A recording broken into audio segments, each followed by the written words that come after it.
성령께서 너에게 내려오시고 지극히 높으신 분의 힘이 덮을 것이다. 평생 동정녀다. 인류의 메시아를 키우는데 그 정도 공을 들이지 않았겠냐. 응애 응애 하고 태어났어요. 가장 비참한 탄생을 했어요. 당신이 내려오심으로써 우리가 올라가고 놀라운 교환이다. 오 주님, 당신에게 마리아는 누구십니까? 생물학적으로 젖을 먹였다는 그 사실이 자랑스러운 게 아니다. 하나님의 말씀을 듣고 지키는 이들 가운데에 으뜸 그대로 이루어지소서. 죽음의 순간에 같이 고백을 했다는 얘기예요. 예수님 없는 성모님은 의미가 없어요. 그분만이 당신의 어머님이십니다. 이분이 내 어머니시다.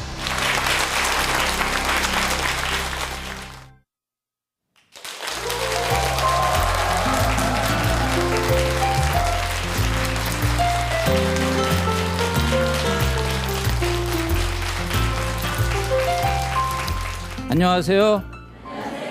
네, 여러분들 반갑습니다. 여러분들 늘 제가 이렇게 얼굴을 뵈면서 첫 대면할 때 어제 잘 주무시고 오셨나 이 생각이 듭니다. 왜냐하면 저희가 이 방송을 이 녹화를 계속 매일 하고 있죠. 매일 하고 있는데 이 녹화가 은혜도 되지만 또 이 노동도 됩니다. 그죠? 저는 아리박이었어요. 아리박이어가지고 고생을 좀 했는데 이것도 주님 순환에 동참하는 거다. 뭐 이렇게 쳐주시면 제가 보너스로 주님께 아주 감사드리겠습니다. 여러분들 오늘은 아주 이제 그 본격적으로 우리 예수님으로 이제 넘어옵니다. 그래서 이제 예수님 성자 예수님에 대한 우리의 신앙 고백을 하는 대목의 첫 번째 강의를 이제 같이 듣게 되는데 또 마찬가지로 우리 주님을 청하면서 주님께서 오늘 이 강의도 성령 충만하게 해주셔가지고 우리도 우선 감동을 받고 또 안방에 계신 분들도 감동받고 신자 아니신 분들도 듣고 알아들으시고 이렇게 할 수 있도록 우리가 주님의 도움을 청하겠습니다. 우리 성호 긋고 시작하겠습니다. 성부와 성자와 성령의 이름으로 아멘.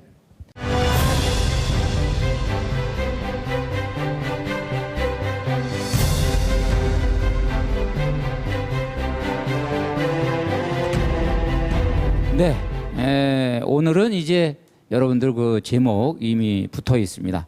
6번째 강의고요. 성령으로 인하여 동정녀 마리아께 잉태되어 나시고 대목을 갑니다. 그러니까 오늘은 사실은 예수님의 탄생에 대해서 이제 저희들이 배우게 되겠지만 그 탄생을 말하자면 도와주신 도우미 역할을 했던 이 동정녀 마리아에게 조금 우리가 관심을 이렇게 기울일 것입니다. 마리아 그러면은 뭐 우리 뭐 아베 마리아 우리 신자 아니신 분들이 많이 알고 있을 거예요, 그죠?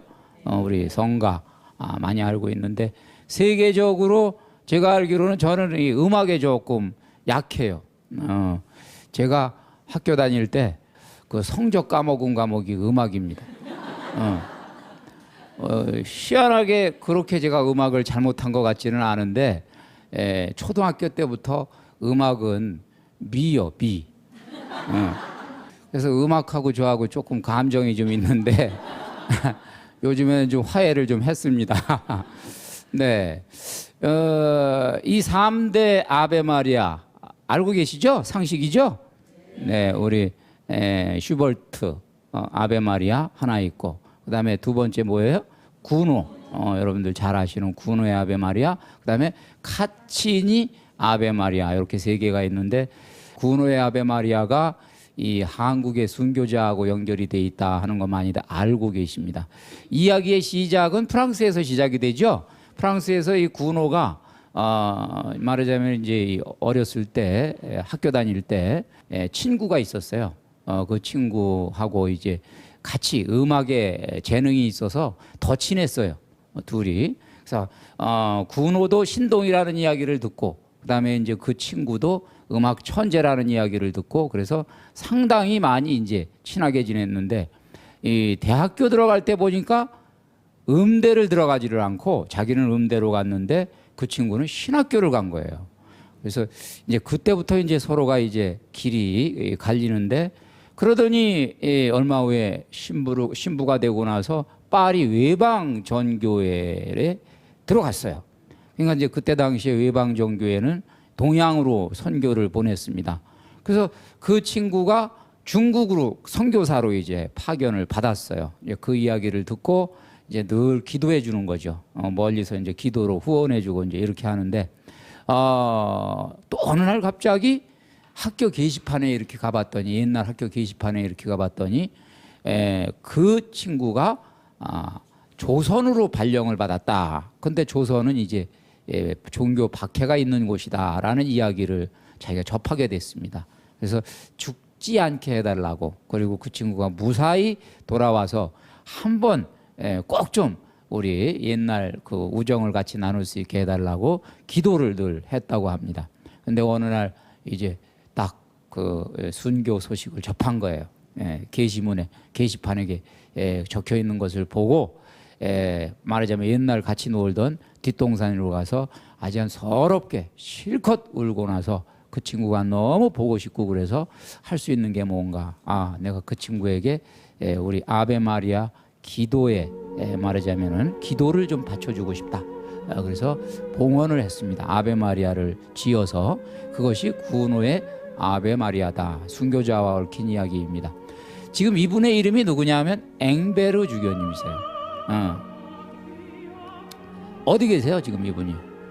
명동성당 지하에 이렇게 묻혀 계십니다. 혹시 모르시는 분들 계시면 이분 가셔서 같이 또 이렇게 순례 좀 하시고 아베 마리아도 가서 좀 감상도 좀 하시고 하시면 좋겠죠.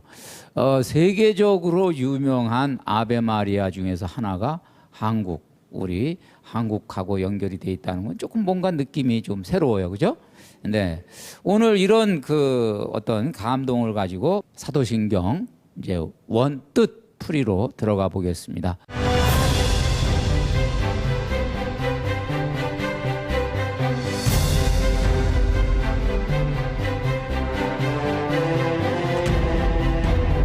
우선은 이제 라틴어로 보면은 성령으로 인하여 잉태되어 이것이 이제 라틴어로 이렇게 되어 있어요. 누가 읽어보실까요? 누가? 저도 잘 못 읽습니다만은 그냥 읽어보면 소리 나는 대로 읽으면 돼요. 라틴어는 Conceptus est de Spiritus Sancto 이렇게 되는 거예요. 하도 발음을 안 했더니 저도 그냥 혀가 안 돌아갑니다.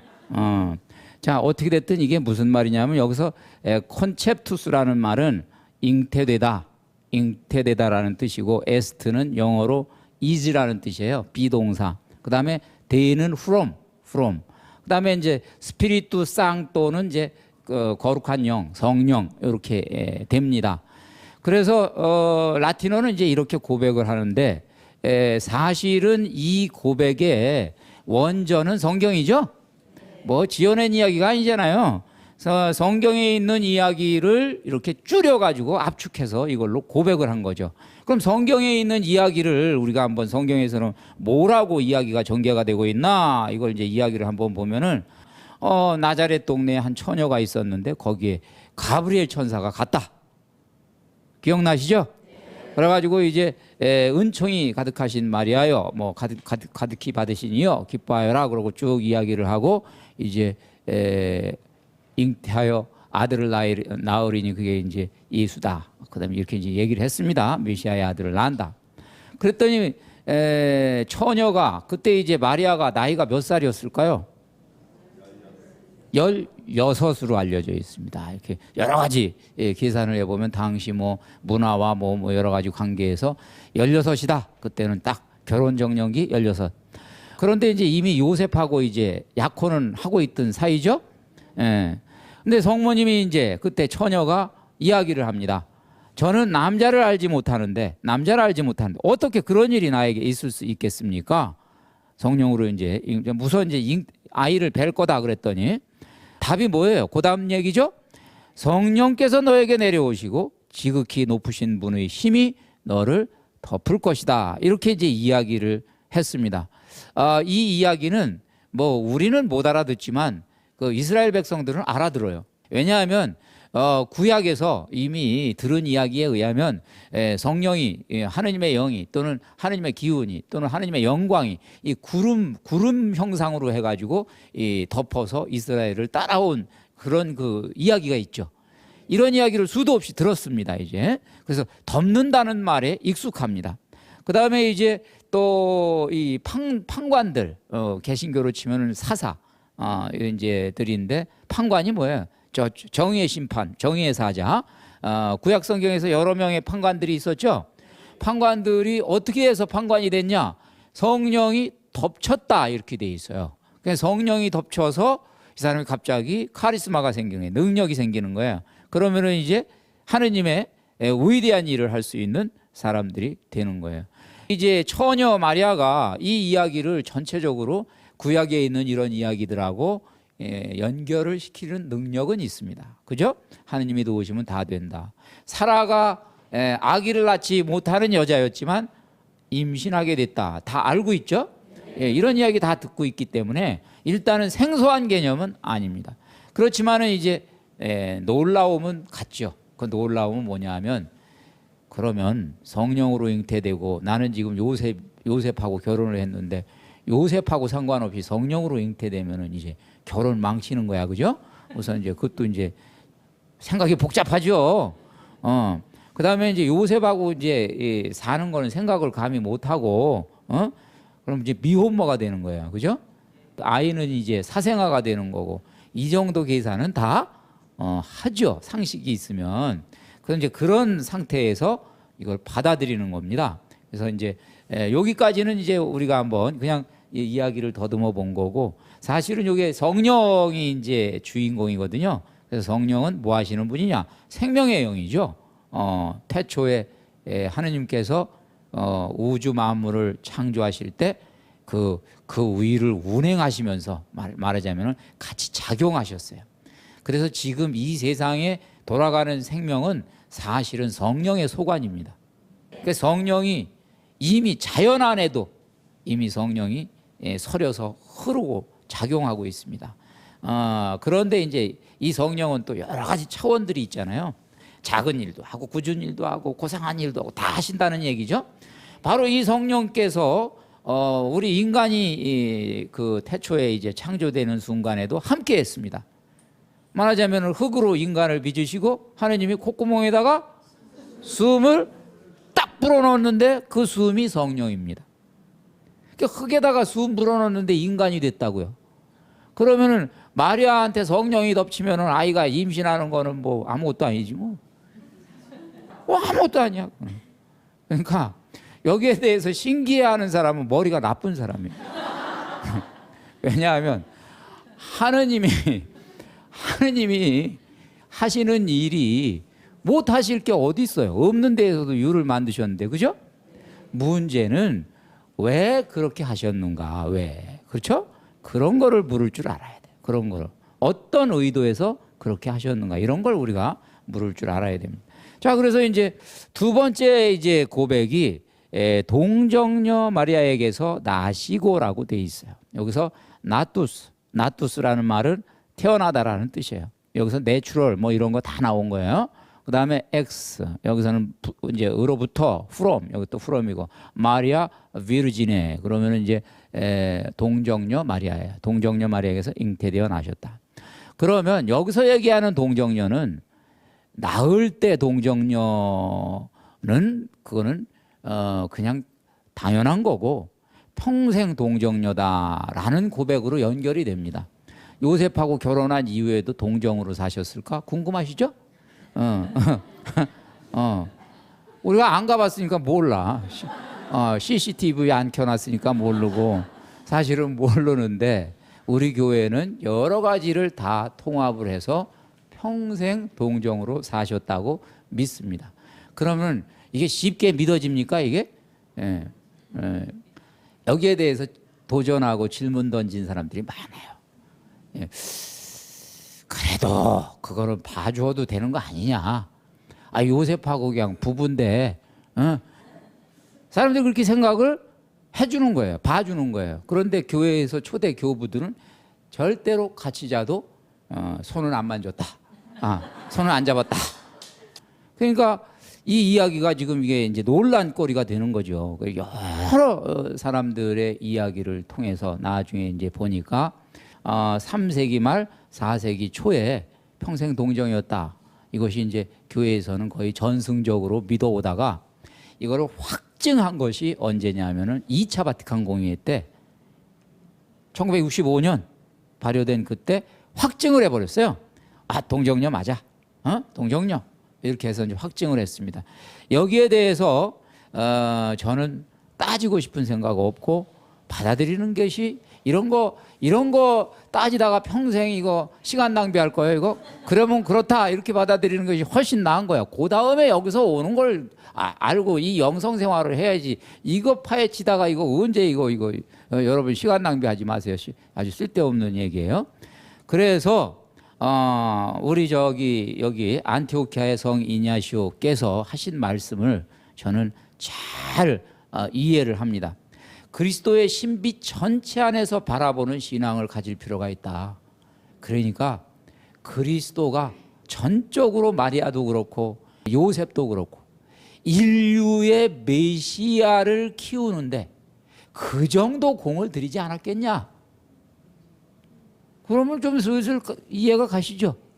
이게 보통 일도 아니고 인류 대통령도 아니고 임금님도 아니고 인류의 메시아를 키우는 작업에 마리아가 그렇게 말하자면 봉헌하도록 자기 자신을 온전히 봉헌하도록 불리웠고 요셉도 봉헌하도록 불리우지 않았겠는가? 하느님의 특은이 함께하지 않았겠는가? 그러면 이제 납득이 가시죠? 그래서 이게 전체적으로 이제 이해가 가는 거예요. 우리 안티오키아의 성 이냐시오 말은 아주 심오합니다.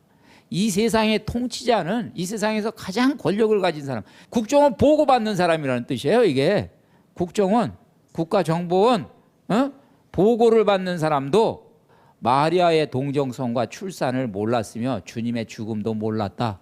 이거는 주님이 죽는 정보도 못 얻었어요. 태어난 정보도 못 얻었어요. 헤롯 대왕도 언제 태어났는지 몰래 태어났다고, 돌아가신 것도 몰래 돌아가시고 그랬어요? 그 정보를 몰랐어요. 그러면은 당연히 동정성에 대해서도 이것도 모르는 거는 당연하다. 이 세 가지는 빛나는 이 세 가지 빛나는 신비는 하느님의 침묵 속에서 이루어졌다. 하느님의 침묵은 하느님의 구원 경륜입니다. 하느님의 구원 경륜, 하느님의 지혜. 우리가 여기서 지금 한번 묵상할 것은 우리 삶에 개입되어 있는 하느님의 지혜입니다. 하느님의 침묵. 여러분 하느님의 침묵을 이해하십니까? 기도하는데 응답이 없어. 하느님 침묵하십니다. 그 다음에 어떤 때는 400년간 응답이 없었어요. 역사에서 400년간, 이스라엘 역사에서는 400년간 침묵하시고, 여러분 삶에서는 그렇게 여러분들이 내공이 없으시니까 하느님 침묵이 그래도 어떤 분은 일주일 정도 침묵해 주시고 어떤 한 달. 침묵이 길수록 내공이 있으신 분이에요. 하느님이 내공이 있는 사람에겐 침묵을 좀 길게 해주시오. 무슨 말인지 아시겠어요? 그래서 지금 여러분들이 하느님이 한 30년 침묵해. 내가 내공이 있는 사람이야. 그걸 견디고 감당하고 이해하고 알아들을 수 있으니까 침묵하고 계신 거예요. 그래서 그 가운데에 침묵하시지만 하느님의 지혜는 작용하고 계시다고요. 때를 기다리고 계시다고요. 기가 막히죠? 이것이 바로 우리 교회 안에서 이루어지는 하느님의 섭리입니다.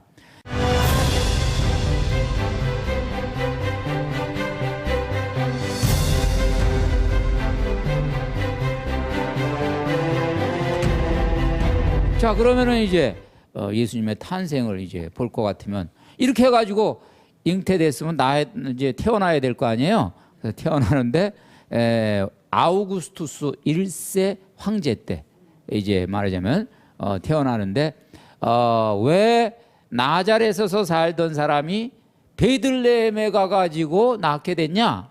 요 이야기는 그때 당시에 인구조사를 했다 이거예요.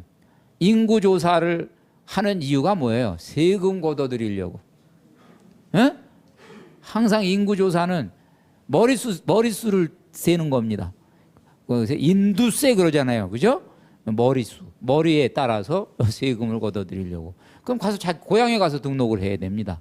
그러면 고향으로 가서 원적지에 가서 등록을 해야 됩니다. 원적지에 가서 어디에 누가 살고 있다 등록을 하러 갔다가 그때 당시에 이제 하도 그냥 사람들이 많이 몰려들고 그래서 여관방이 없었다. 그렇죠? 여관방이 없었어요. 그래서 할 수 없이 동굴로 갔다. 그래서 구유에서 태어나셨다. 알고 계시죠? 그래서 이제 여기에 있는 동안에 첫 아들을 낳았다. 이렇게 되어 있는데 이 첫 아들이라는 말 때문에 첫 아들이라는 말은 둘째 아들, 셋째 아들, 넷째 아들 이렇게 있지 않냐? 이런 얘기를 하는데 이게 무조건 첫 번째 낳으면 첫 아들이라고 표현을 하는 거예요. 일단 첫 번째 아들. 그래놓고 두 번째 못 낳으면 그만인 거야. 이게 역사 기술 방식이라고. 그런데 이제 우리 예수님께서 태어나시고 나서 이제 결국에 첫 번째로 이제 그 소식이 목동들에게 전해지죠. 그래서 목동들에게 전해졌는데 이제 이 목동들한테 그 알아보는 표지를 얘기했어요. 그랬더니 여기 나옵니다. 포대기에 쌓여가지고 구유에 누워있는 아기를 보게 될 터인데 그것이 너희를 위한 표징이다. 이렇게 돼 있죠. 이것이 이제 바로 이 예수님의 탄생의 어떤 비밀이기도 합니다. 뭐냐? 구유에 포대기에 아주 어린 나약한 모습으로 이렇게 오신 분이 이 땅에 오신 분이 하느님이시고 예수님이십니다. 우리가 성탄절 되면 이건 묵상 많이 해요. 그죠? 포대기는 이렇게 나약한 아이를 이렇게 돌보기 위한 것이기도 하고 우리 예수님께서 이렇게 이제 오셨으면은 이렇게 이제 아까 얘기한 대로 가난하게 오신 이유가 뭐냐? 구유에 오신 이유가 뭐냐? 요즘에 이 구유 그러면은 여러분 구유 우리 12월 25일 날 집에 구유를 그냥 꾸며놓죠. 그죠? 아름답죠? 낭만적이죠? 근데 진짜 말구유 가보세요. 낭만적인가? 어떻게 돼 있어요? 여물통이잖아. 여물통인데 그 말이 그냥 그걸 여물통으로만 써요? 또 이게 말이 또 지저분한 말은 거기다가 또 똥도 싸고 오줌도 싸고 이건 그냥 냄새나고 말이죠. 그러니까 이 구유는 낮은 곳이에요. 누추한 곳이라고요. 그래서 낮은 대로 태어나면서부터 낮은 대로. 야, 이 세상을 구원할 메시아가 가장 비참한 탄생을 했어요. 마국간에서 태어난 사람 그 이야기 내가 마국간에서 태어났다 그래도 서러운 이야기야. 사실은. 맞아요? 그렇지만 이 탄생은 여기서 끝난 것이 아니고 이렇게 구유를 찾아다니고 낮은 데를 찾아다니는 예수님은 죽는 순간까지 계속 이런 데만 찾아다니는 거예요. 계속 이런 데만 찾아다니는 거예요. 사람을 만나도 높은 사람 만나지 않고 낮은 사람 만나고 의인을 만나지 않고 죄인을 만나고 호텔에 가서 자지 않고 여우도 굴이 있고 새도 굴이 있는데 나는 왜 이렇게 집이 없냐. 길바닥에서 자고 텐트 치고 자고. 사실 여러분 그때 당시에 상상해 보십시오. 이동수단이 있었습니까? 변변한 텐트가 있었습니까? 이 군중들이 돈이 많았습니까? 여관이 많았습니까? 그럼 그 그림을 잡아보세요. 모양이 어떤 모양일까요? 물이 많나요? 그 나라는? 물이 많아요? 대한민국은 물이 많아서 가다가 세수할 데 없으면 개천으로 가서 세수하면 되는데 이 사람들은 물 못 만나가지고 뭐요? 아이고 세수나 했겠어요? 예수님 발에서는 발꼬락 냄새 안 났겠어요? 그렇죠? 예, 거짓대가 돌아다니는 겁니다. 거짓대. 맞아요? 예, 그렇다니까요. 그래서 이렇게 자꾸 낮은 데로 가신 이유가 뭐냐 이거예요. 그래서 그걸 물어본 게 고린도 후서 8장 9절에 그분께서는 읽으십니다. 부유하시면서도 여러분을 위하여 가난하게 되시어 여러분이 그 가난으로 부유하게 되도록 하셨습니다. 이렇게 되는 거예요. 여러분, 이것은 바로 당신이 내려오심으로써 우리가 올라가게 하시죠. 이 시소하고도 똑같아. 뻥 치니까 여기 올라가고. 에? 놀라운 교환이다. 그래서 그분이 낮은 데로 오신 거는 우리를 높은 데로 데리고 가시기 위해서, 가난해지신 것은 우리를 부유하게 만드시기 위해서 하신 것이다. 그래서 저는 이분의 이 강생 내려오셨다, 이거를 뭐라고 보냐 하면은 저인망 그물을 가지고 내려오셨다. 저인망 그물이 뭐예요? 바다에서 그냥 쌍끌이로 그냥 끌고 다니는 거예요. 치어까지 잡아. 저인망으로 오셔가지고 가장 밑바닥 인생들을 긁고 다니신 거예요. 그거보다 더 밑에가 없을 정도로 밑에만 긁고 다니신 거예요. 왜? 예수님은 인류를 구원하러 오셨기 때문에 맨 밑에 가지 않으면은 다 구원을 못 하는 거야. 말이 됩니까?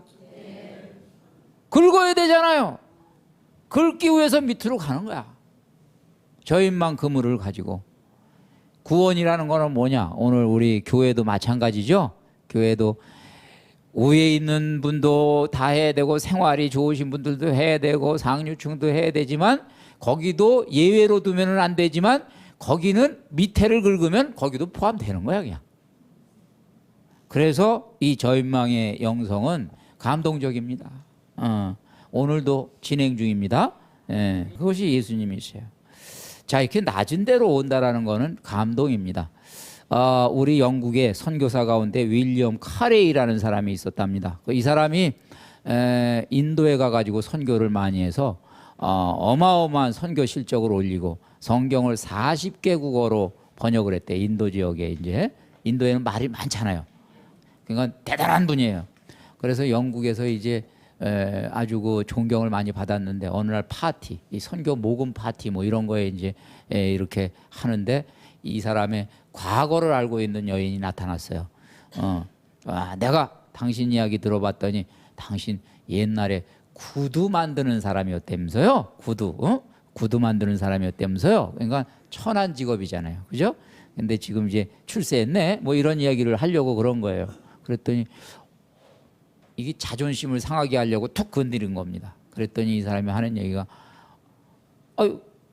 당신 거 잘못 알고 있던 얘기요. 나는 구두를 만드는 사람이 아니라 구두 수선하던 사람이었어.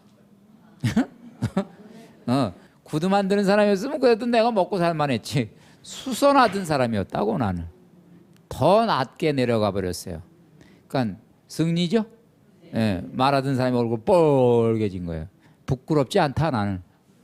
왜냐하면 나를 말하자면 뽑아서 주님이 세워주신 거, 이것이 나에게는 자랑이다. 주님이 하신 일, 그런 거예요. 항상 모든 일들이 그래요. 제가 그래서 이 무지개 원리에서 늘 저도 고백을 합니다. 달동네에서 연탄 배달하던 사람이다. 대한민국에서 제가 연탄 배달 안 한 거 모르는 사람 없어요. 쌀 배달 안 한 거 모르는 사람 없어요. 맞죠? 그건 왜냐? 그렇게 시원찮은 놈이 이렇게 됐으면 이건 누구 덕이냐 이 말이에요. 하나님 덕.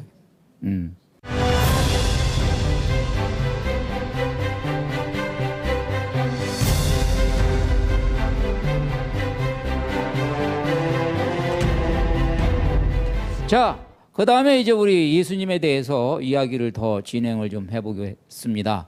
예수님이 이제 바로 가셔서 나자렛에서 사시죠?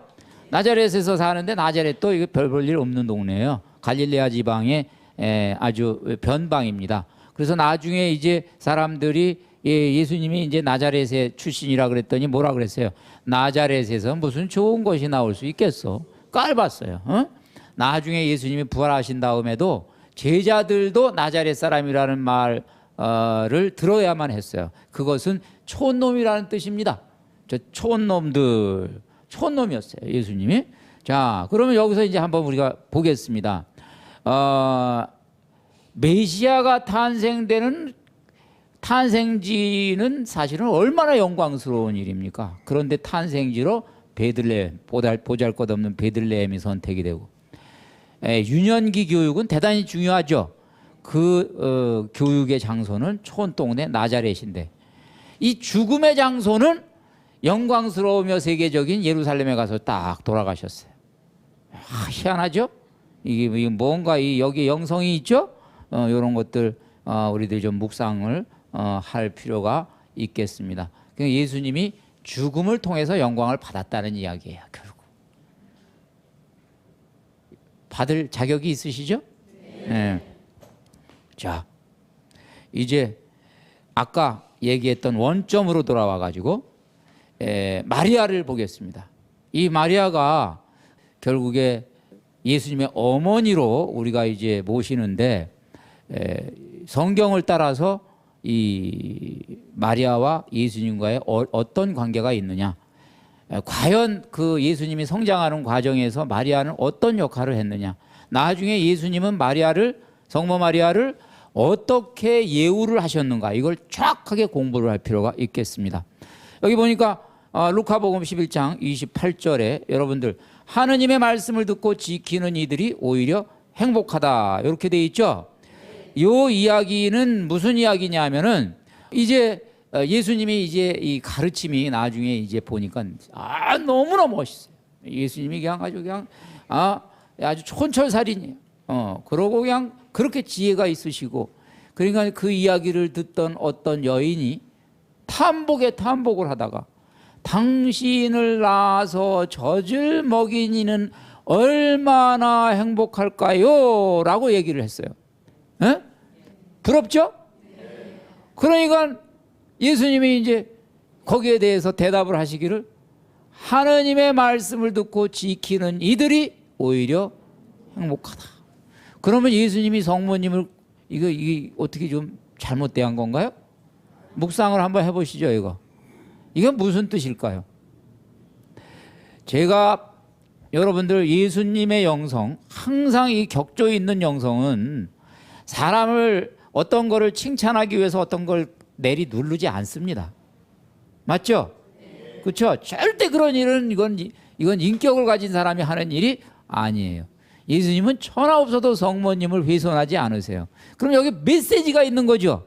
여기에 있는 이 메시지는 뭐냐 하면 그냥 생리적으로 생물학적으로 한 여인이 나에게 젖을 먹였다는 그 사실이 그것이 자랑스러운 게 아니다.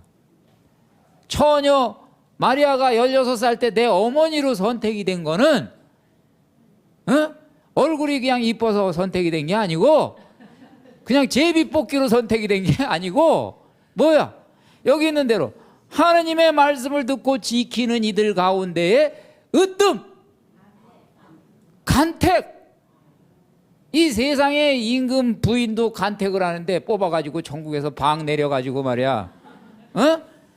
이 메시아를 낳을 어머니를 하늘에서 간택을 안 하셨겠냐 이 말이죠.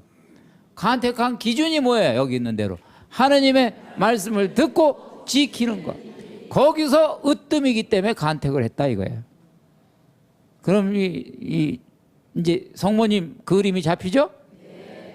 두 번째는 이제 성모님의 역할을 다 아셔요. 가나에서 이제 혼인잔치를 하는데 혼인잔치에서 이제 술이 떨어졌어요. 상관이 없어요. 근데 갑자기 성모님이 무슨 영감이 떠올랐는지 가서 예수님에게 얘기해. 예수님한테 술 떨어졌다 그랬더니 예수님이 와가지고 저 성모님한테 와서 뭐라 그랬어요?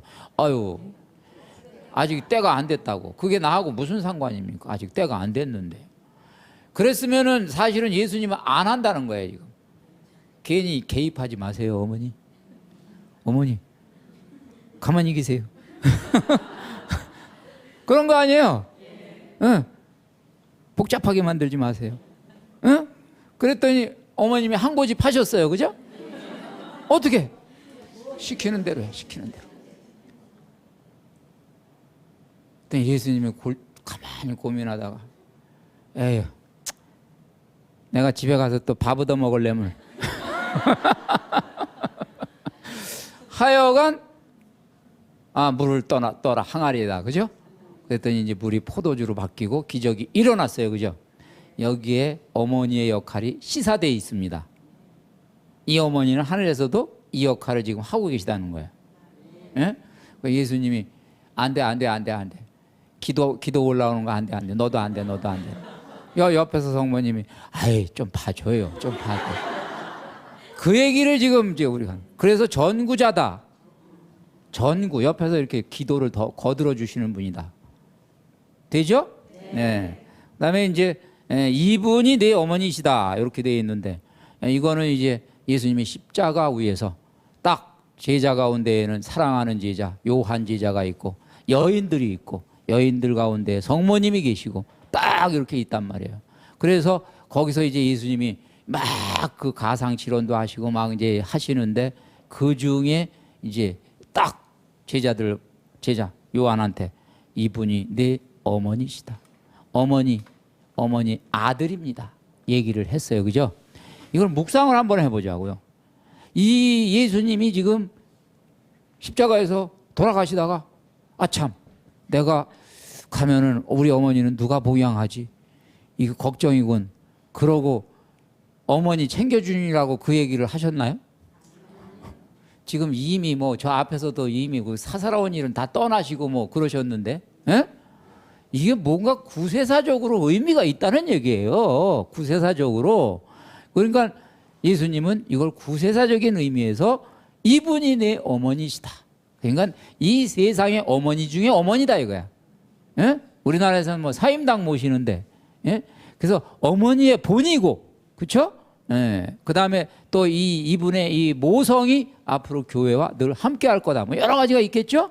그래서 뭐 상세한 거는 그 다음에 이야기이고 하여간 우리 교회 안에서 성모님의 어떤 위상과 역할에 대해서 뭔가 예수님이 지금 우리에게 시사하고 뭔가 선물을 주고 가신 거예요.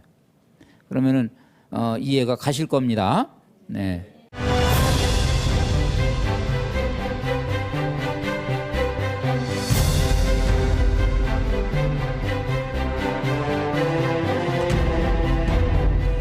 자, 이 성모님의 이제 그대로 이루어지소서 영성은 이 미켈란젤로가 묵상을 해봤어요.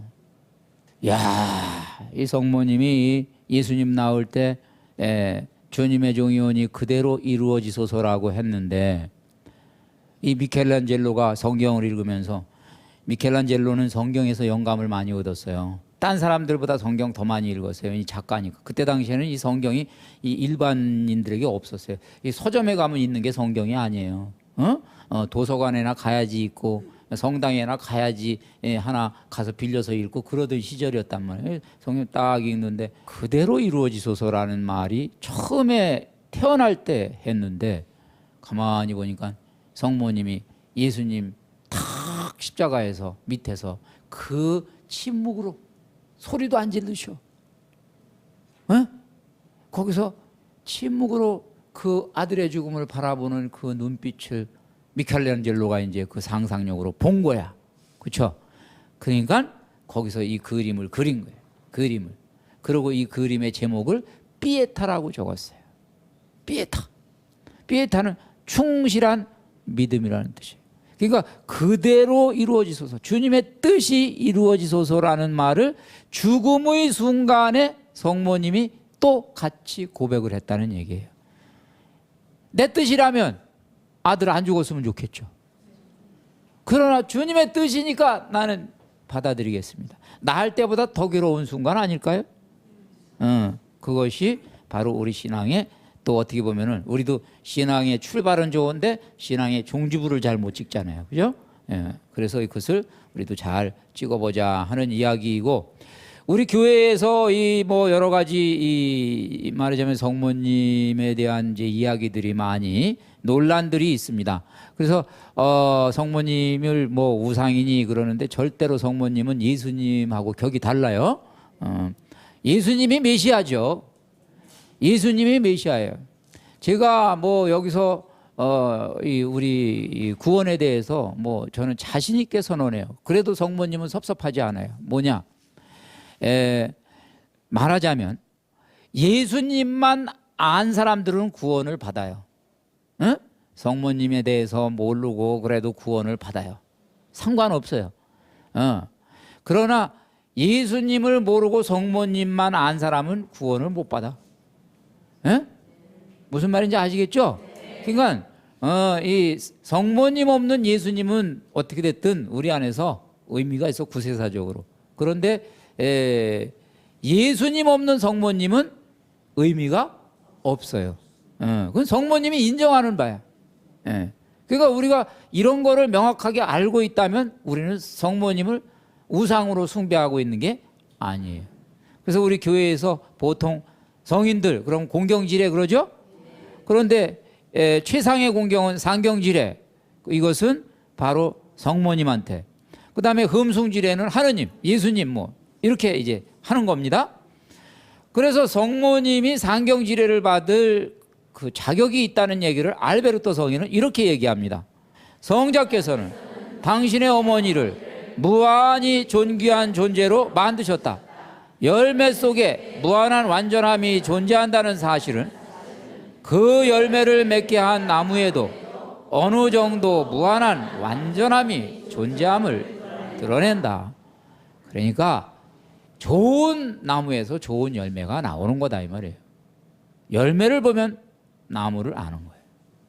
뭐 대통령을 낳은 어머니도 이 세상에서 존경을 받는데 예수님을 낳은 어머니 존경하는 건 무슨 문제예요?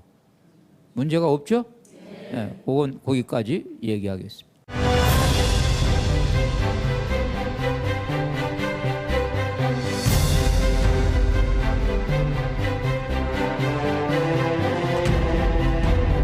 자, 제가 여러분들 지금 이제 읽어드리는 이 기도, 시리아 사람 에프렘이라는 사람이 306년에서 373년에 살았습니다. 이 기도를 제가 접하고 나서 그냥 뭔가 감동이 밀려왔습니다. 감동이 밀려왔는데 첫 번째 감동은 무슨 감동이냐 하면, 야, 과학은 시간이 미래로 갈수록 발전하지만 영성은 과거로 갈수록 발전해 있었구나. 옛날 사람들의 영적인 눈이 오늘 우리들이 보는 영적인 눈보다 훨씬 깊었구나라는 걸 제가 느끼게 됐습니다. 이 영화는 옛날 분들이 훨씬 맑아요. 그래서 이 시는 가장 객관적으로 그리고 가장 감동적으로 우리 예수님의 탄생과 성모님의 관계를 읊고 있습니다. 그래서 제가 여러분들은 가만히 계시면 제가 하나씩 읊고 음미를 같이 해드리겠습니다. 오 주님, 우리가 당신 어머님을 어떻게 불러 모셔야 할까요? 처녀라고 부르면 한 아이가 일어나고 유부녀라고 부르면 한 여인이 일어서는데, 그런데 그분은 처녀이면서 남편이 있으셨지요. 참 애매하죠? 예. 처녀면 혼자 살아야 된단 말이에요. 근데 처녀인데 또 유부녀예요. 이 참 기가 막힌 노릇이네 이거. 예. 오 주님, 당신에게 마리아는 누구십니까? 예수님에게 마리아 얘기하는 거예요. 분명히 그분만이 당신의 어머님이십니다. 예. 지금 하늘에서 지금 예수님이 성모님을 박대하고 있을까요? 예? 그 세상에서나 어머니지 뭐 여기서 뭐 그럴까요? 그래도 옛날에 의리가 있는데 예수님이 그렇게 물론 다르죠. 하늘에서 성모님은 예수님을 하느님으로 모시죠. 그러나 하느님은 또 성모님을 예우하고 계시겠죠. 그런데 또한 그분은 당신의 누이요 친구시지요.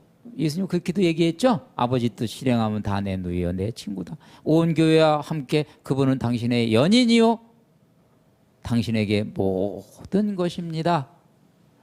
성모님과 예수님은 얼마나 친했겠어요, 그죠? 그 다음에 당신이 오시기 전에 그분은 당신과 약혼하셨고 성령이 당신을 데려왔을 때 당신을 잉태하셨습니다. 하느님이니까 하느님하고 약혼했잖아요. 그리고 성령으로 잉태하셨고, 당신이 태어나실 때 그분은 당신 어머니가 되셨고, 당신이 설교하실 때 첫 제자가 되셨습니다. 설교하실 때 누가 첫 제자가 됐겠어요? 성모님이 옳거니 옳거니 옳거니 그러고 거기서 박수 제일 먼저 쳤겠지. 남자를 모르는 몸으로 그분은 당신을 가지셨고, 당신에게 먹일 젖을 가슴에서 생산하셨습니다. 그분의 젖가슴은 목마른 영혼에게 영의 젖을 먹이는 당신의 자비를 그대로 보여주는 사인이지요. 네. 거기서 영적인 양식이 나오는 사인인 거죠. 당신은 그분 안에 들어가 종이 되셨습니다. 말씀으로 천지 만물을 지으신 당신이 그분 자궁에서 깊은 침묵에 잠기셨지요.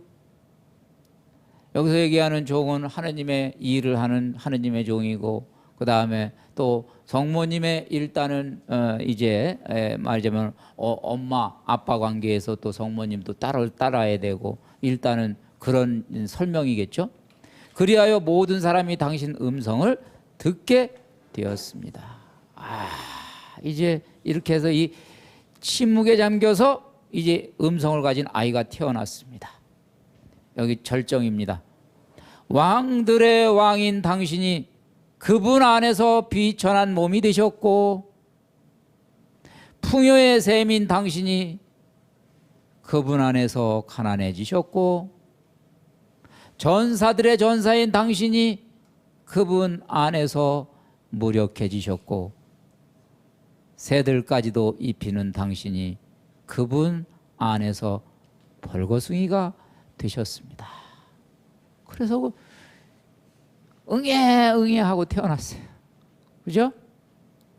그래서 당신은 비천한 자를 들어 올릴 수 있고, 굶주린 자들을 배불리 먹일 수 있고, 힘없는 자들을 힘있게 할 수 있고, 아까 얘기한 교환, 저인망, 벗은 자들을 입힐 수 있으십니다.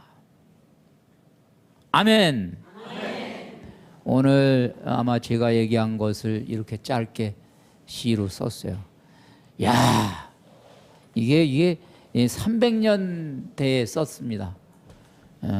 기가 막힌 우리 교회 안에 이런 영성의 보고들이 많이 있습니다. 다 이분들 덕에 우리가 또 이런 신앙을 갖게 되는 겁니다. 자, 오늘 여러분들 동정녀 마리아께 잉태되어 나시고까지 우리가 성령으로 말미암아 동정녀 마리아께 잉태되어 나시고까지 우리가 묵상해 봤는데, 사도신경 안에 담겨 있는 또 우리 영적인 여러 가지 보화들 여러분들 마음속에 좀 여러분들이 이미 말하자면 성령의 감동으로 받으셨으리라고 생각합니다. 우리 감사드리면서 우리 또 주님의 이름으로 이 강의를 마치겠습니다. 성부와 성자와 성령의 이름으로 아멘. 감사합니다.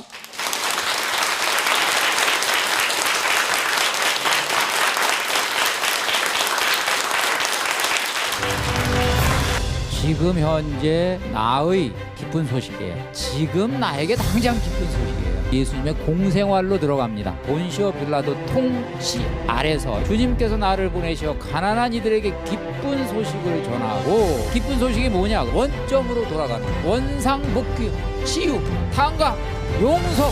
예수님이 당신의 권한으로 선포를 하실 거예요. 오늘 이 말씀이 이 자리에서 이루어졌다. 죄와 죽음의 결과에 의해서 신음하고 있는 인간, 탈락자들도 구원받을 길이 열렸다. 기쁜 소식이다. 때가 차서 하느님의 나라가 가까이 왔다. 회개하고 복음을 믿어라. 이 가르침에 우리가 제자가 되는 거예요. 너희가 나를 뽑은 것이 아니라 내가 너희를 뽑아서 나를 따라오너라.